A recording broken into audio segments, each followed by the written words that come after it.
Hi there. If you can't tell by the sound of my voice, I'm currently sick, so I won't be voicing my own video for the most part.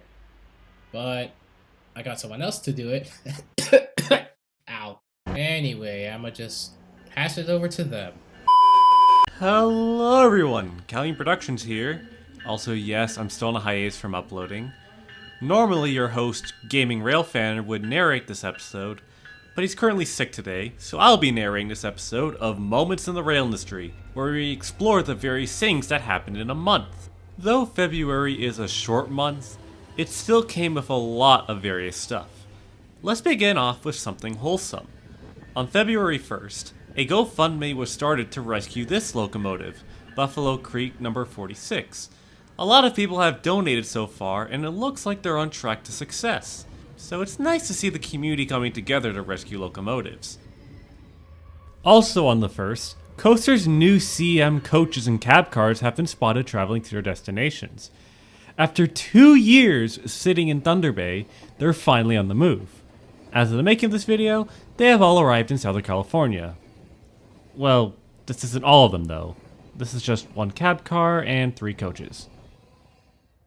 On the 3rd, Altamont Corridor Express finally gave their new SEM coaches and cab cars another try after seemingly forgetting about them. I find it unusual to see an F40 of the new coaches, to be honest. On the 5th, Metrolinx banned via doubleheaders. The only train allowed 2 or more engines on the front end is the Canadian, though the engines must be outside of the Union Station shed. This ban is due to Metrolinx doing construction in Union Station and to prevent cracking of the concrete support beams below the tracks. Also on the 5th, the Grand Canyon Railway has bought another F40PH to add to their roster, this one being ex-Larry's Truck and Electric V30, which was once Virginia Rail Express V33 and ex-Amtrak, either F40PH 365 or 392. The Rock Island Rail is buying the Blackwell Northern, documents shown here displaying the notion.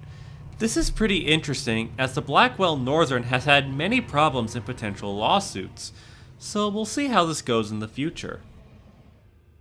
On February 6th, an iconic Railfan Instagram account got taken down.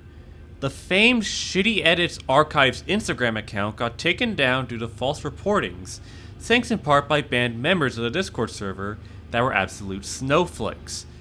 The Instagram is also where he got the most information for these videos, along with images.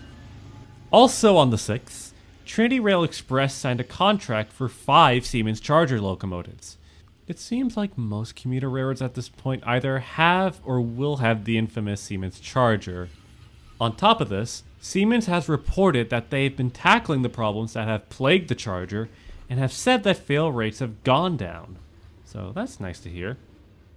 On the 10th, another HST train set is headed to Mexico, so it seems like this is now a recurring thing for Mexico.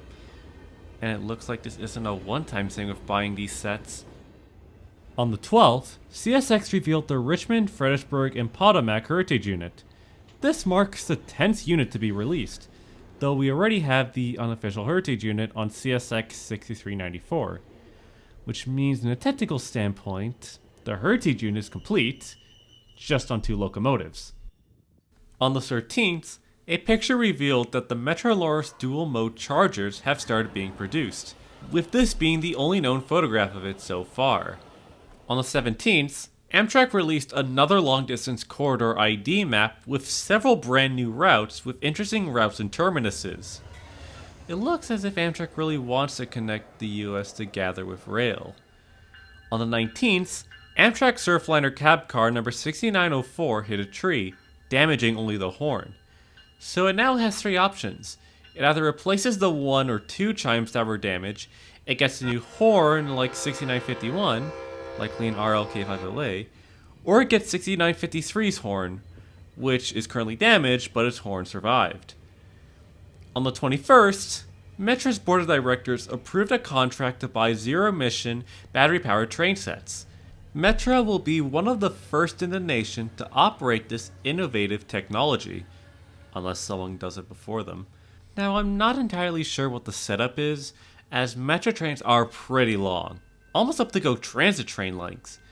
So either they get a longer version or just multiple sets and just lash them up together. But the second option has a lot of drawbacks to it that would take up a lot of time.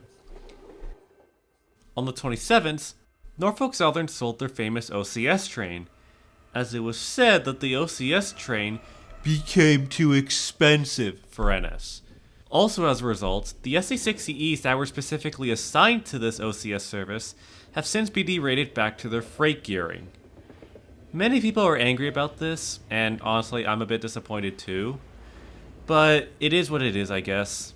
The final story also happens on 27th, when a tornado was spotted near CN's Kirkyard in Gary, Indiana. Quite literally in the late hours on the 27th. Thunderstorms and supercell storms started firing up, even here in Canada in the early morning hours of the next day. Thunder and lightning was going crazy. And that's pretty much about it. I do hope you all enjoyed this video, and Gaming Railfanner will be returning in the next one, so I will see you all later. Take care, folks.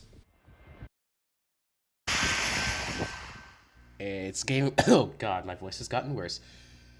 Hey, it's Gaming Railfanner here. Just a few things before this video ends. I do have a Patreon now, so if you want to see some things I don't post, yeah, there's that. And I also have merch, so, you know, if you want to buy something, there's that.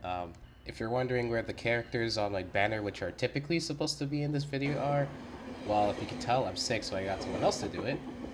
They will return eventually, but, I'll be better eventually, so, yeah, see ya, I guess.